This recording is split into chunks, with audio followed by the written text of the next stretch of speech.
Ladies, are you looking for a woman-only self-defense training experience? Visit Sig Sauer Academy in Epping, New Hampshire and discover Rose by Sig Sauer. Whether you're completely new to this world or looking to take the first step to safety, Rose courses offer expert instruction for every experience level. Learn firearm safety, sharpen your skills, and connect with a welcoming community of women focused on personal growth, confidence, and responsible firearms education. For more information, check out the courses at sigsaueracademy.com.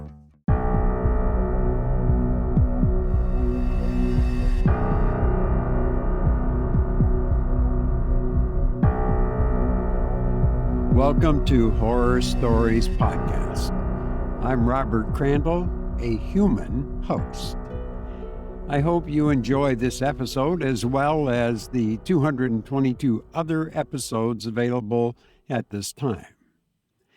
Listening to this podcast or any audio-only podcast shows you're ahead of the curve. You possess an intellectual edge over others. You know, many will tell you that audio-only podcasts are doomed. Video is dominant and the future. Well, that may be true, but we don't have to draw you any pictures, do we? You're gifted with the theater of the mind. You're not limited to the narrow threshold of video enlightenment. And you can enjoy entertainment without visuals. Oh my. Yes, your brain will provide the images for you. You are not ordinary people. You are the elite podcast listener. And I'm grateful that you're here. Our feature story is one of sheer terror. It reminds me of when I was in the Navy on a destroyer, which is a very small ship. If you were ever in the Navy or you know what they are. And we found ourselves in a violent storm. I never thought I was going to see land again. I thought sure that we were doomed to rest at the bottom of the sea. I'm never more frightened in my entire life. Very young. I've never been through a storm like that. I don't know. If you haven't been in a storm out to sea, I don't know. They're just unbelievable. But anyway, this story tells the story of a storm at sea. And Edgar Allan Poe brings it to something incredibly believable, especially to me after having went through that storm I was in. Anyway, I hope you enjoy my reading of A Descent into the Maelstrom by Edgar Allan Poe. The ways of God in nature, as in providence, are not as our ways, nor are the models that we frame any way commensurate to the vastness, profundity, and unsearchableness of his works, which have a depth in them greater than the well of Democritus. Joseph Glanville. We had now reached the summit of the loftiest crag. For some minutes the old man seemed too much exhausted to speak. "Not long ago," said he at length, "and I could have guided you on this route as well as the youngest of my sons. But about 3 years past, there happened to me an event such as never happened before to mortal man, or at least such as no man ever survived to tell of. And the 6 hours of deadly terror which I then endured had broken me up, body and soul. You suppose me a very old man, but I am not. It took less than a single day to change these hairs from a jetty black to white, to weaken my limbs and unstring my nerves, so that I tremble at the least exertion, and I'm frightened at a shadow. You know how I can scarcely look over this cliff without getting giddy. The little cliff upon whose edge he had so carelessly thrown himself down to rest that the weightier portion of his body hung over it, while he was only kept from falling by the tenure of his elbow on its extreme and slippery edge. This little cliff arose a sheer, unobstructed precipice of black shining rock, some 15 or 1600 feet from the world of crags beneath us. Nothing would have tempted me to within a half-dozen yards of its brink. In truth, so deeply was I excited by the perilous position of my companion that I fell at full length upon the ground, clung to the shrubs around me, and dared not even glance upward at the sky, when I struggled in vain to divest myself of the idea that the very foundations of the mountain were in danger from the fury of the winds. It was long before I could reason myself into sufficient courage to sit up and look out into the distance. "You must get over these fancies," said the guide, "for I have brought you here that you might have the best possible view of the scene of that event I mentioned, and to tell you the whole story with the spot just under your eye. We are now," he continued in that particularizing manner which distinguished him, "we are now close upon the Norwegian coast, in the 68th degree of latitude, in the great province of Nordland, and in the dreary district of Lofenden. The mountain upon whose top we sit is Helsingen, the Cloudy. Now raise yourself up a little higher. Hold on to the grass if you feel giddy. So, and look out, beyond the belt of vapor beneath us, into the sea." I looked dizzily, and beheld a wide expanse of ocean, whose waters wore so inky a hue as to bring at once to my mind the Nubian geographer's account of the Mare Tenebrarum, a panorama more deplorable, desolate, no human imagination can conceive. To the right and left, as far as the eye could reach, there lay outstretched, like ramparts of the world, lines of horribly black and beetling cliff, whose character of gloom was but the more forcibly illustrated by the surf which reared up high against its white and ghastly crest, howling and shrieking forever. Just opposite the promontory upon whose apex we were placed, and at a distance of some 5 or 6 miles out at sea, there was visible a small, bleak-looking island, or more properly, its position was discernible through the wilderness of surge in which it was enveloped. About 2 miles nearer the land arose another of smaller size, hideously craggy and barren, and encompassed at various intervals by a cluster of dark rocks. The appearance of the ocean in the space between the more distant island and the shore had something very unusual about it, although at the time so strong a gale was blowing landward that a brig in the remote offing lay to under a double-reefed trysail and constantly plunged her whole hull out of sight. Still there was here nothing like a regular swell, but only a short, quick, angry cross-dashing of water in every direction, as well in the teeth of the wind as otherwise. Of foam there was little except in the immediate vicinity of the rocks. "The island in the distance," resumed the old man, "is called by the Norwegians Vera. The one midway is Moscow. That, a mile to the northward, is Ambaaren. Yonder are Ilsen, Hotholm, Kildelm, Swarven, and Buckholm. Farther off, between Moscow and Verga, are Otterholm, Flyman, Sandflesen, and Stockholm. These are the true names of the places. But why has it been thought necessary to name them at all is more than either you or I can understand. Do you hear anything? Do you see any change in the water?"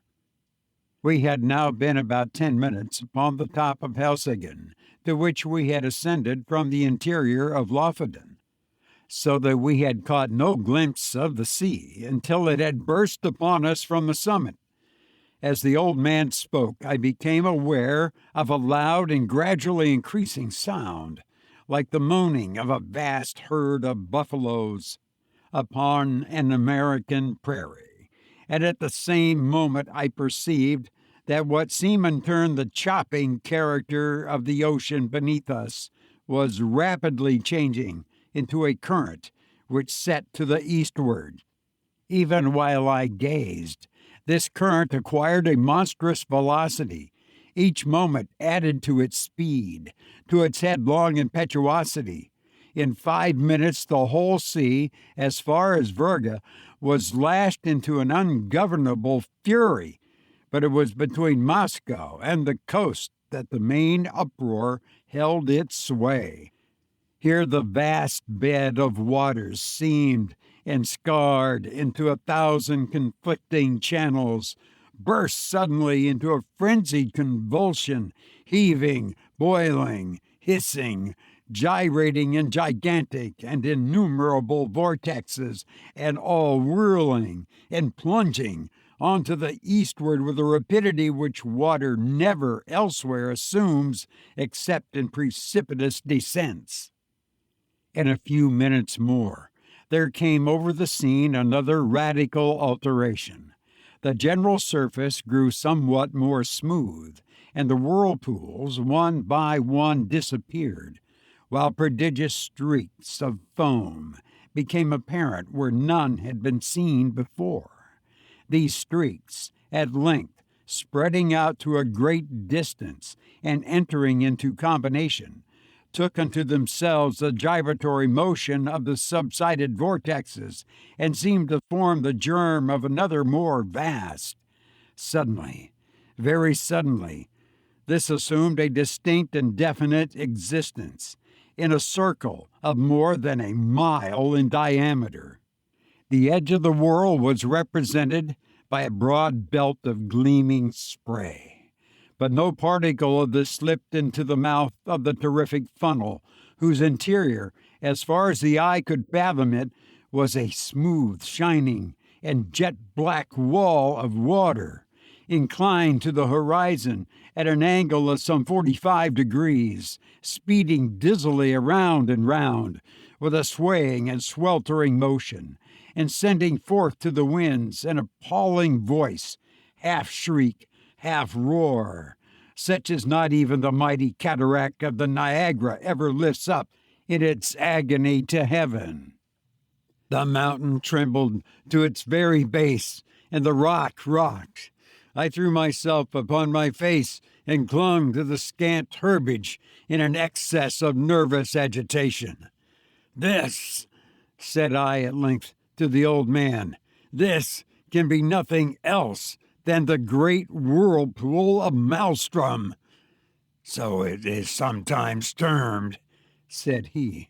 "We Norwegians call it the Moscow Strom, from the island of Moscow in the midway." The ordinary accounts of this vortex had by no means prepared me for what I saw. That of Jonas Ramus, which is perhaps the most circumstantial of any, cannot impart the faintest conception either of the magnificence or of the horror of the scene, or of the wild, bewildering sense of the novel which confounds the beholder. I am not sure from what point of view the writer in question survived it, nor at what time, but it could neither have been from the summit of Helseggen nor during a storm. There are some passages of his description, nevertheless, which may be quoted for their details, although their effect is exceedingly feeble in conveying an impression of the spectacle. Between Lofoten and Moscow, He says, the depth of the water is between 36 and 40 fathoms, but on the other side, toward Berg, this depth decreases, so as not to afford a convenient passage for a vessel without the risk of splitting on the rocks, which happens even in the calmest weather. When it is flood, the stream runs up the country between Lofoten and Moscow with a boisterous rapidity, but the roar of its impetuous ebb to the sea is scarce equaled by the loudest and most dreadful cataracts, the noise being heard several leagues off, and the vortexes or pits are of such an extent and depth that if a ship comes within its attraction, it is inevitably absorbed and carried down to the bottom, and there beat to pieces against the rocks. And when the water relaxes, the fragments thereof are thrown up again. But these intervals of tranquility are only at the turn of the ebb and flood, and in calm weather, and last but a quarter of an hour, its violence gradually returning. When the stream is most boisterous, and its fury heightened by storm, it is dangerous to come within a Norway mile of it. Boats and yachts and ships have been carried away by not guarding against it before they were within its reach. It likewise happens frequently that whales come too near the stream and are overpowered by its violence, and then it is impossible to describe their howlings and bellowings in their fruitless struggles to disengage themselves. A bear once, attempting to swim from Lofoten to Moscow, was caught by the stream and borne down, while he roared terribly, so as to be heard on shore.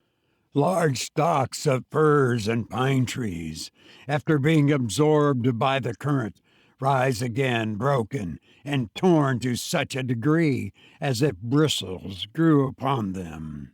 This plainly shows the bottom to consist of craggy rocks, among which they were whirled to and fro. This stream is regulated by flux and reflux of the sea, it being constantly high and low water every 6 hours. In the year of 1645, early in the morning of Sexagesima Sunday, it raged with such noise and impetuosity that the very stones of the houses on the coast fell to the ground. In regard to the depth of the water, I could not see how this could have been ascertained at all in the immediate vicinity of the vortex. The 40 fathoms must have reference only to portions of the channel close upon the shore, either of Moscow or Lofoten. The depth in the center of the Maelstrom must be immeasurably greater, and no better proof of this fact is necessary than can be obtained from even the sidelong glance into the abyss of the whirl which may be had from the highest crag of Helseggen. Looking down from this pinnacle upon the howling Phlegethon below, I could not help smiling at the simplicity with which the honest Jonas Ramus records, as a matter difficult of belief, the anecdotes of the whales and the bears, for it appeared to me, in fact, a self-evident thing that the largest ship of the line in existence, coming within the influence of that deadly attraction, could resist it as little as a feather in a hurricane, and must disappear bodily and at once. The attempts to account for the phenomenon, some of which I remember, seemed to me sufficiently plausible in perusal, now wore a very different and unsatisfactory aspect. The idea generally received is that this, as well as three smaller vortexes among the Faroe Islands, have no other cause than the collision of waves rising and falling at flux and reflux against a ridge of rocks and shells, which confines the water so that it precipitates itself like a cataract, and thus the higher the flood rises, the deeper must the fall be, and the natural result of all is a whirlpool or vortex, the prodigious suction of which is sufficiently known by lesser experiments. These are the words of the Encyclopedia Britannica. Kircher and others imagine that in the center of the channel of the Maelstrom is an abyss penetrating the globe and issuing in some very remote part, the Gulf of Bothnia being somewhat decidedly named in one instance. This opinion, idle in itself, was the one to which, as I gazed my imagination, most readily assented. And mentioning it to the guide, I was rather surprised to hear him say that, although it was the view almost universally entertained of the subject by Norwegians, it nevertheless was not his own. As to the former notion, he confessed his inability to comprehend it, and here I agreed with him, for however conclusive on paper, it becomes altogether unintelligible and even absurd amid the thunder of the abyss. "You have had a good look at the world now," said the old man, "and if you will creep round this crag, so as to get in its lee and deaden the roar of the water, I will tell you a story that will convince you I ought to know something of the Maelstrom." I placed myself as desired, and he proceeded. "Myself and my two brothers once owned a schooner rigged smack of about 70 tons burthen, with which we were in the habit of fishing among the islands beyond Moscow, nearly to Vurg. In all violent eddies at sea there is good fishing at proper opportunities, if one has only the courage to attempt it. But among the whole of the Lofoten coastmen, we three were the only ones who made a regular business of going out to the islands, as I tell you. The usual grounds are a great way lower down to the southward. There fish can be got at all hours, without much risk, and therefore these places are preferred. The choice spots over here among the rocks, however, not only yield the finest variety, but in far greater abundance, so that we often got in a single day what the more timid of the craft would not scrape together in a week. In fact, we made it a matter of desperate speculation, the risk of life standing instead of labor, and courage answering for capital.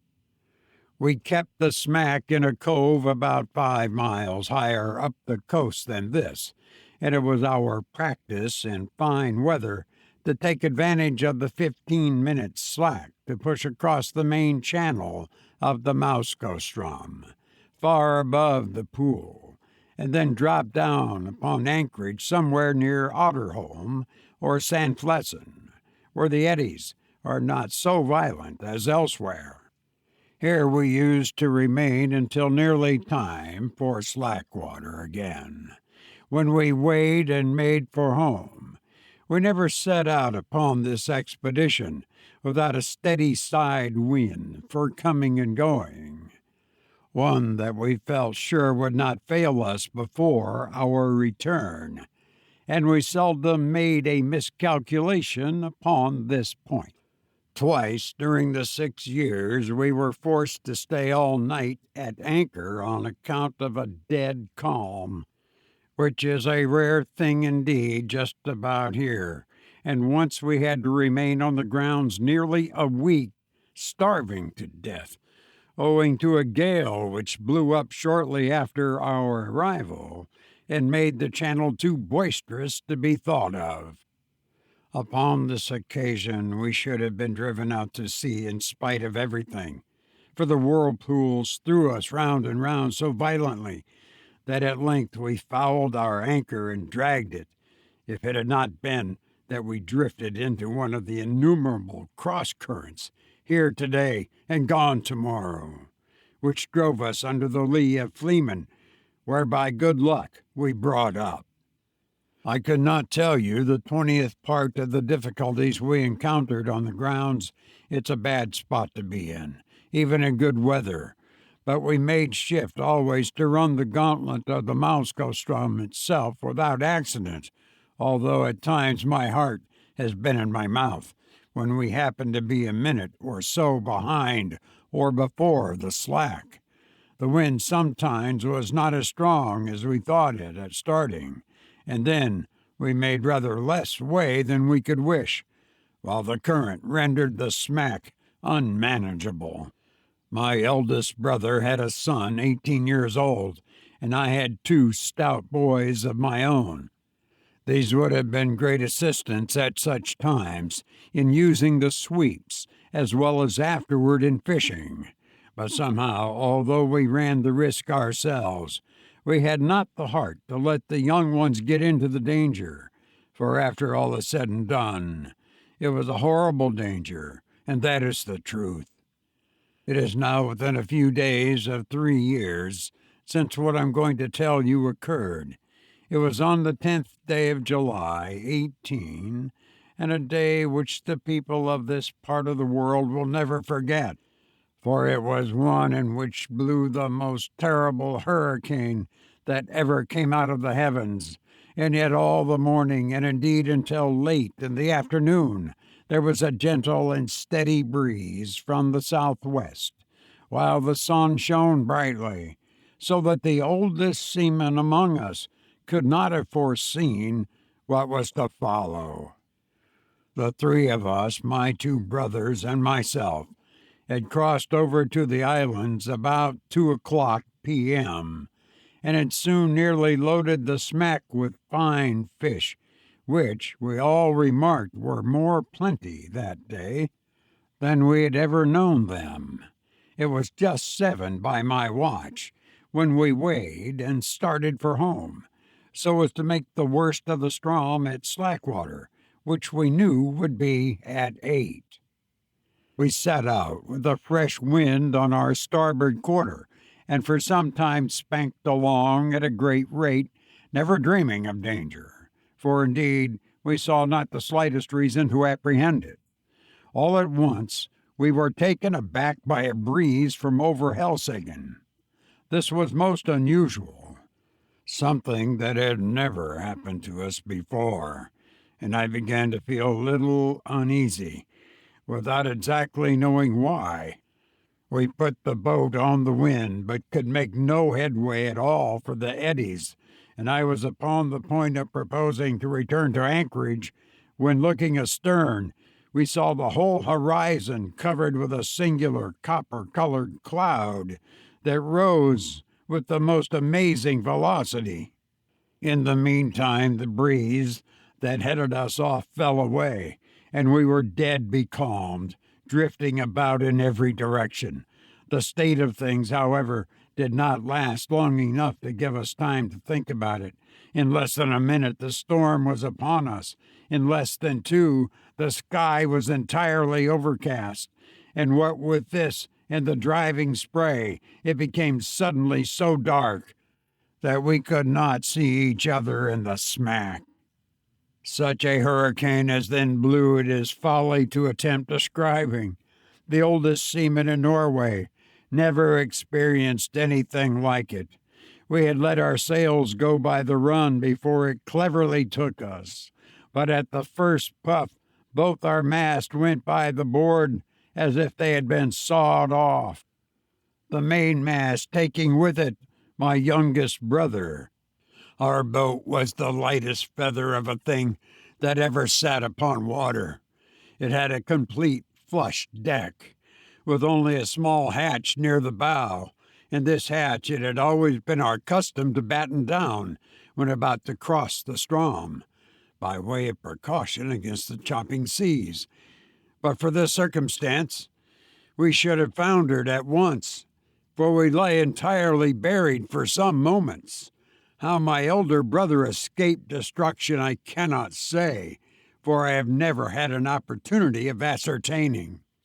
For my part, as soon as I let the foresail run, I threw myself flat on the deck, with my feet against the narrow gunwale of the bow, and with my hands grasping a ring bolt near the foot of the foremast. It was mere instinct that prompted me to do this, which was undoubtedly the very best thing that could have been done, for I was too much flurried to think. For some moments we were completely deluged, as I say, and all this time I held my breath and clung to the bolt.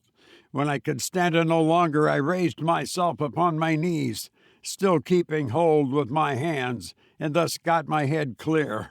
Presently, our little boat gave herself a shake, just as a dog does in coming out of the water, and thus rid herself in some measure of the seas.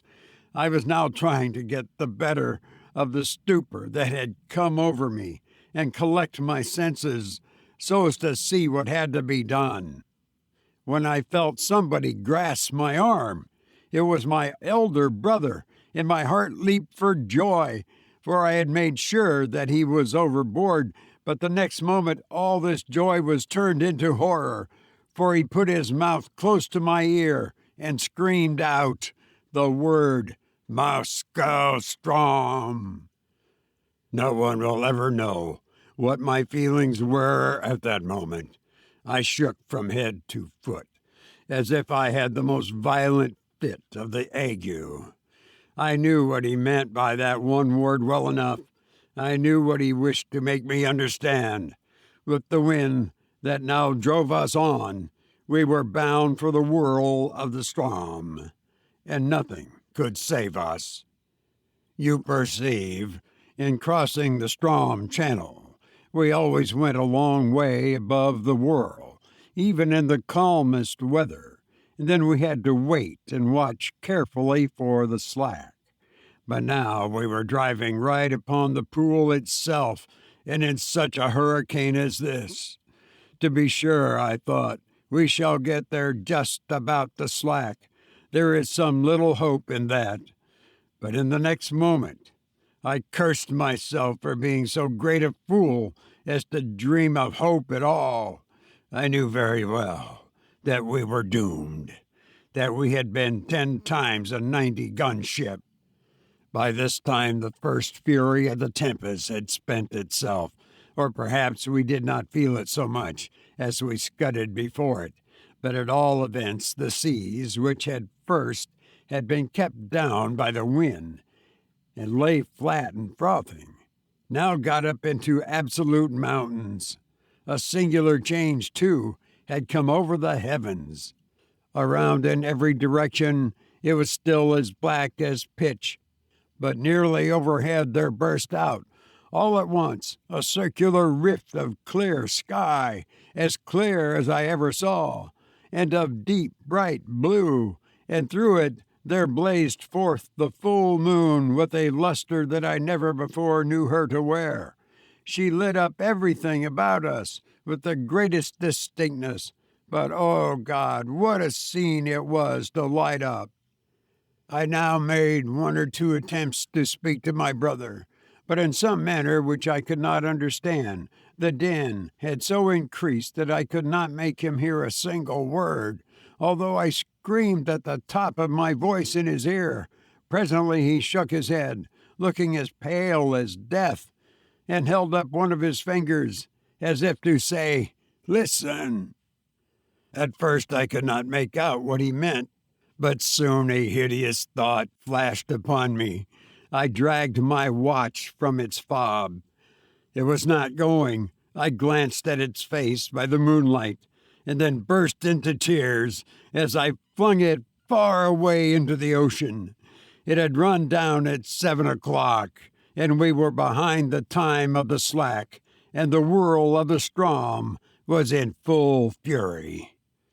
When a boat is well built, properly trimmed, and not deep laden, the waves in a strong gale, when she is going large, seem always to slip from beneath her, which appears very strange to a landsman, and this is what is called riding in sea phrase. Well, so far we had ridden the swells very cleverly, but presently a gigantic sea happened to take us right under the counter and bore us with it as it rose up and up as if into the sky. I would not have believed that any wave could ride so high. And then down we came with a sweep, a slide, and a plunge that made me feel sick and dizzy, as if I was falling from some lofty mountain top in a dream. But while we were up, I had thrown a quick glance around, and that one glance was all sufficient. I saw our exact position in an instant. The Maelstrom whirlpool was about a quarter of a mile dead ahead, but no more like the everyday Maelstrom than the whirl as you see now. It is like a mill race. If I had not known where we were and what we had to expect, I should not have recognized the place at all. As it was, I involuntarily closed my eyes in horror. The lids clenched themselves together as if in a spasm. It could not have been more than 2 minutes afterward until we suddenly felt the waves subside, and we were enveloped in foam. The boat made a sharp half-turn to larboard, and then shot off in its new direction like a thunderbolt. At the same moment, the roaring noise of the water was completely drowned in a kind of shrill shriek, such a sound as you might imagine given out by the waste pipes of many thousand steam vessels, letting off their steam all together. We were now in the belt of surf that always surrounds the whirl, and I thought, of course, that another moment would plunge us into the abyss, down, which we could only see indistinctly on account of the amazing velocity with which we were borne along. The boat did not seem to sink into the water at all, but to skim like an air bubble upon the surface of the surge. Her starboard side was next to the whirl, and on the larboard arose the world of ocean we had left. It stood like a huge writhing wall between us and the horizon. It may appear strange, but now, when we were in the very jaws of the gulf, I felt more composed than when we were only approaching it, having made up my mind to hope no more. I got rid of a great deal of that terror which unmanned me at first. I suppose it was despair that strung my nerves. It may look like boasting, but what I tell you is truth. I began to reflect how magnificent a thing it was to die in such a manner, and how foolish it was in me to think of so paltry a consideration as my own individual life, in view of so wonderful a manifestation of God's power. I do believe that I blushed with shame when this idea crossed my mind. After a little while, I became possessed with the keenest curiosity about the whirl itself. I positively felt a wish to explore its depths, even at the sacrifice I was going to make. And my principal grief was that I should never be able to tell my old companions on shore about the mysteries I should see. These, no doubt, were singular fancies to occupy a man's mind in such extremity, and I have often thought since that the revolutions of the boat around the pool might have rendered me a little light-headed. There was another circumstance which tended to restore my self-possession, And this was the cessation of the wind, which could not reach us in our present situation. For as you saw yourself, the belt of surf is considerably lower than the general bed of the ocean, and this latter now towered above us, a high, black, mountainous ridge. If you have never been at sea in a heavy gale, you can form no idea of the confusion of mind occasioned by the wind and spray together. They blind, deafen, and strangle you, and take away all power of action and reflection. But we were now in a great measure rid of these annoyances, just as death-condemned felons in prison are allowed petty indulgences, forbidden them while their doom is yet uncertain. How often we made the circuit of the belt, it is impossible to say. We careered round and round for perhaps an hour, flying rather than floating, getting gradually more and more into the middle of the surge, and then nearer and nearer to its horrible inner edge. All this time I had never let go of the ring-bolt. My brother was at the stern, holding on to a small empty water cask, which had been securely lashed under the coop of the counter, and was the only thing on deck that had not been swept overboard when the gale first took us. As we approached the brink of the pit, he let go his hold upon this and made for the ring from which, in the agony of his terror, he endeavored to force my hands, as it was not large enough to afford us both a secure grasp. I never felt deeper grief than when I saw him attempt this act, although I knew he was a madman when he did it, a raving maniac through sheer fright. I did not care, however, to contest the point with him. I knew it could make no difference whether either of us held on at all, so I let him have the bolt and went astern to the cask. This there was no great difficulty in doing, for the smack flew round steadily enough, and upon an even keel, only swaying to and fro, with the immense sweeps and swelters of the whirl. Scarcely had I secured myself in a new position when we gave a wild lurch to starboard and rushed headlong into the abyss. I muttered a hurried prayer to God and thought all was over.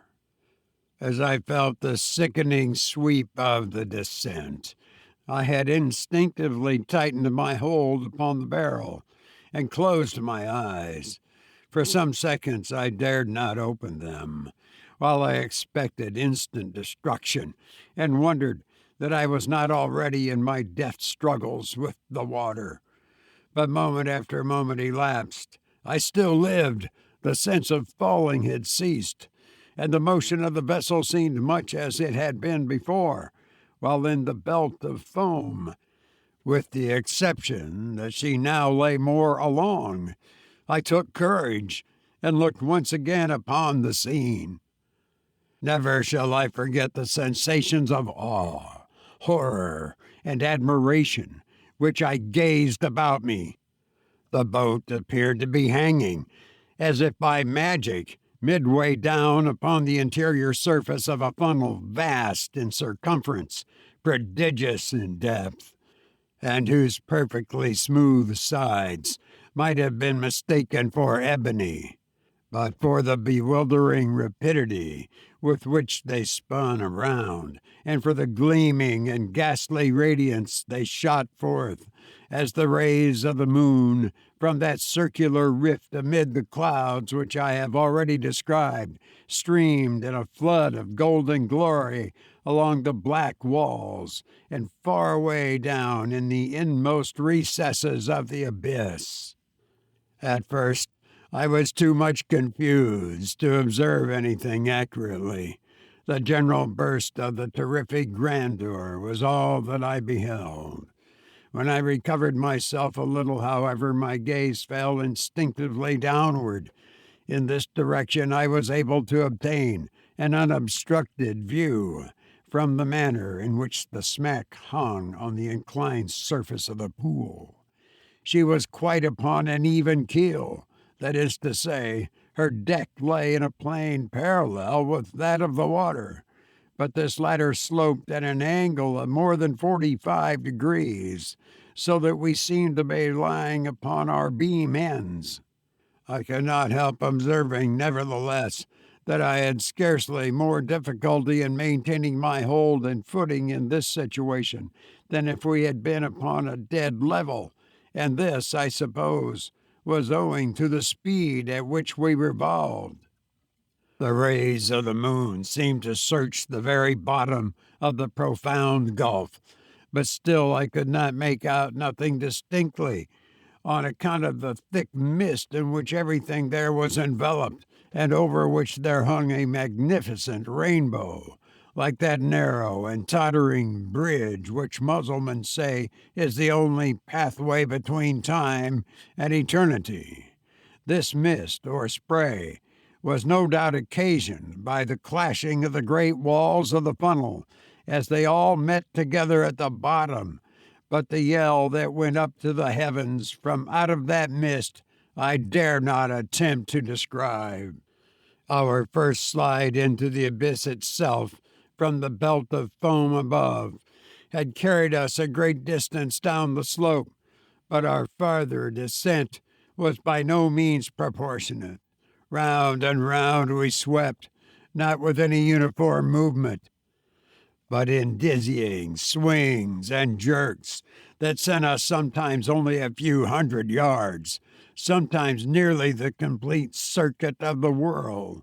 Our progress downward at each revolution was slow, but very perceptible.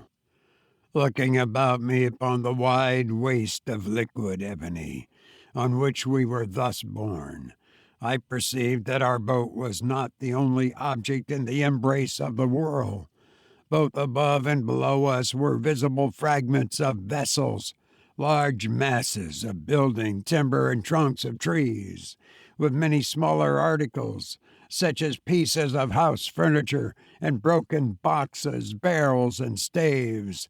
I have already described the unnatural curiosity which had taken the place of my original terrors. It appeared to grow upon me as I drew nearer and nearer to my dreadful doom. I now began to watch with a strange interest the numerous things that floated in our company. I must have been delirious, for I even sought amusement in speculating upon the relative velocities of their several descents toward the foam below. This fir tree, I found myself at one time saying, will certainly be the next thing that makes the awful plunge and disappears. And then I was disappointed to find that the wreck of a Dutch merchant ship overtook it and went down before. At length, after making several guesses of this nature, and being deceived by all, this fact, the fact of my invariable miscalculation, set me upon a train of reflection that made my limbs again tremble and my heart beat heavily once more. It was not a new terror that thus affected me, but the dawn of more exciting hope. This hope arose partly from memory and partly from present observation. I called to mind the great variety of buoyant matter that strewed the coast of Lofoden, having been absorbed and then thrown forth by the Maelstrom. By far the greater number of articles were shattered in the most extraordinary way, so chafed and roughened as to have the appearance of being stuck full of splinters, and then I distinctly recollected that there were some of them which were not disfigured at all. There was one startling circumstance which went a great way in enforcing these observations and rendering me anxious to turn them to account, and this was that at every revolution we passed something like a barrel, or else the yard or the mast of a vessel, while many of these things which had been on our level when I first opened my eyes upon the wonders of the whirlpool, were now high above us and seemed to have moved but little from their original station. I no longer hesitated what to do. I resolved to lash myself securely to the water cask upon which I now held, to cut it loose from the counter, and to throw myself with it into the water. I attracted my brother's attention by signs pointed to the floating barrels that came near us, and did everything in my power to make him understand what I was about to do. I thought at length that he comprehended my design, but whether this was the case or not, he shook his head despairingly and refused to move from his station by the ring-bolt. It was impossible to reach him. The emergency admitted of no delay, and so with a bitter struggle I resigned him to his fate, fastened myself to the cask by means of lashings which secured it to the counter, and precipitated myself with it into the sea, without another moment's hesitation. The result was precisely what I had hoped it might be. As it is myself who now tell you this tale, as you see that I did escape, and as you are already in possession of the mode in which this escape was effected, and must therefore anticipate all that I have farther to say, I will bring my story quickly to the conclusion. It might have been an hour or thereabout after my quitting the smack, when, having descended to a vast distance beneath me, it made 3 or 4 wild gyrations in rapid succession, and bearing my loved brother with it, plunged headlong at once and forever into the chaos of the foam below. The barrel to which I was attached sunk very little farther than half the distance between the bottom of the gulf and the spot at which I leaped overboard before a great change took place in the character of the whirlpool. The slope of the sides of the vast funnel became momently less and less steep.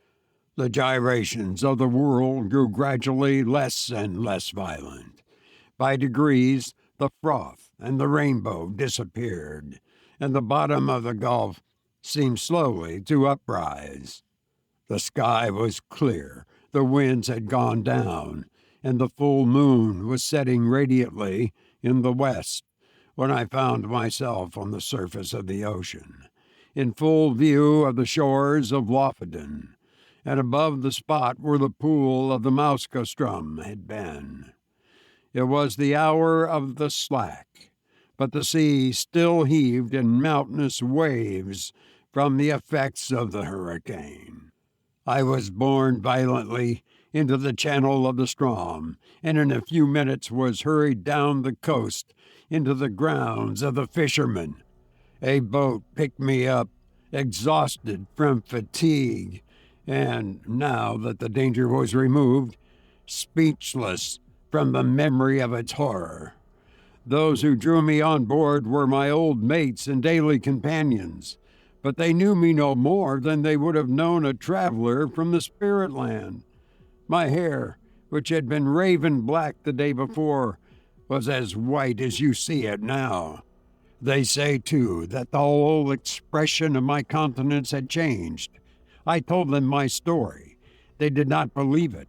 I now tell it to you, and can scarcely expect you to put more faith in it than did the merry fishermen of Lofoden. You've been listening to A Descent into the Maelstrom by Edgar Allan Poe, who once said, "They who dream by day are cognizant of many things which escape those who dream only by night." It's been so nice to be with you, but now I must go. I hope to be with you again soon. Please be well, and thank you for listening to me.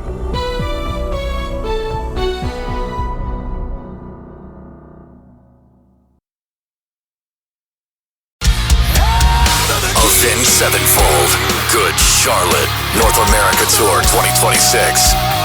What I'm saying is this is the anthem for all your hands up. Get tickets now at livenation.com.